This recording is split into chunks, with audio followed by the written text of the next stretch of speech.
Have you ever looked at old photos of teenagers from the 70s? They're just hanging out, no phones in sight, looking, well, kind of bored, but also weirdly calm. It makes you wonder, were they really less anxious than teenagers today? The data says yes, by a long shot. But why?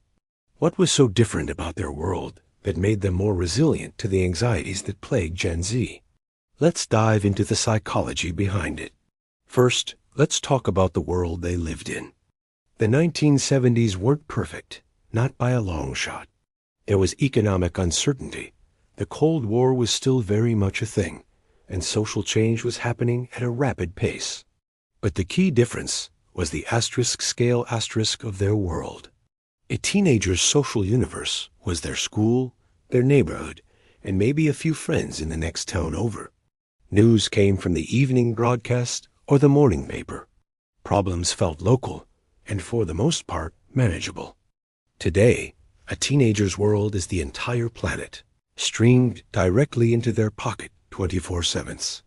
They're not just dealing with high school drama. They're bombarded with global pandemics, climate change anxiety, political polarization, and social justice issues from every corner of the earth. This constant influx of information, often negative and sensationalized, creates a state of perpetual hyper-awareness and a feeling of powerlessness. The 70s teen could turn off the TV. The Gen Z teen feels like they can never truly disconnect. This leads us to the second major factor, the nature of social connection. In the 70s, if you wanted to talk to your friends, you had to call their landline and maybe even talk to their parents first. Or you'd get on your bike and go knock on their door. Social interaction was intentional, face-to-face, and unfiltered. You saw real expressions, heard real tones of voice, and had to navigate real-time social cues. Conflicts were resolved in person, which, while sometimes awkward, taught valuable lessons in communication and empathy. Now, fast forward to today. A huge chunk of social life happens online.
In the 70s, teenagers had a lot of downtime with nothing specific to do. This boredom wasn't a problem to be solved.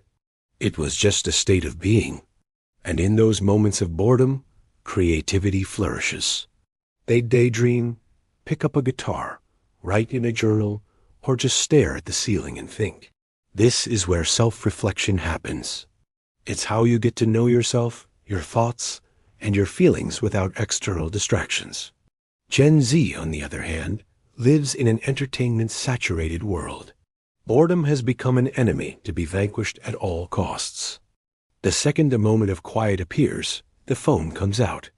There's always another video to watch, another feed to scroll, another game to play. This constant stimulation prevents the brain from entering that default mode network where deep thinking and emotional processing occur.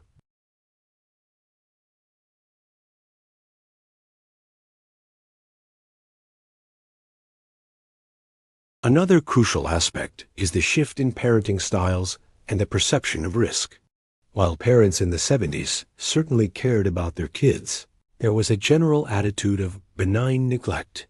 Kids were expected to be more independent. They walked to school alone, played outside unsupervised for hours, and were trusted to solve their own minor problems.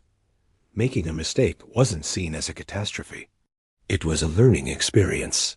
This fostered resilience and a sense of competence.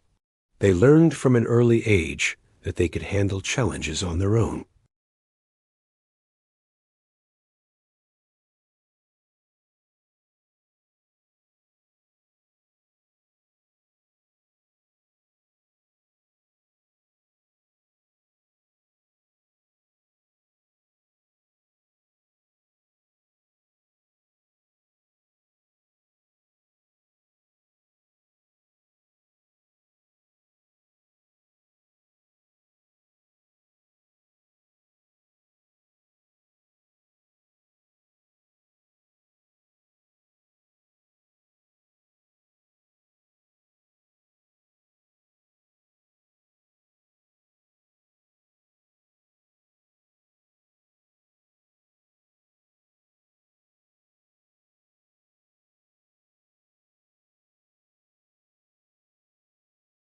The definition of a good life was relatively stable.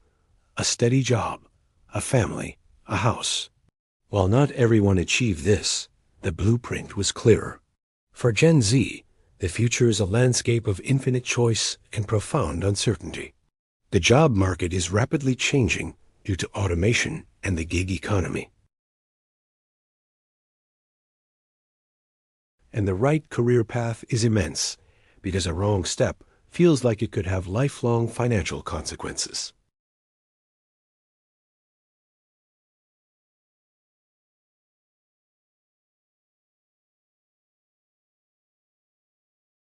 This paradox of choice and the high stakes involved can be paralyzing.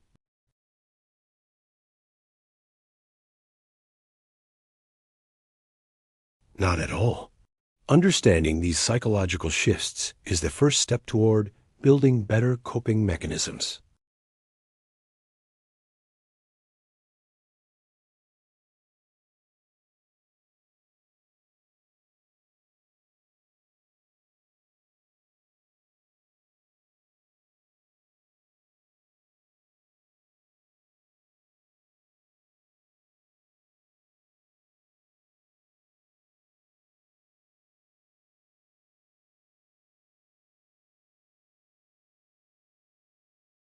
It's about finding a balance between the hyper-connected digital world and the grounded, tangible world.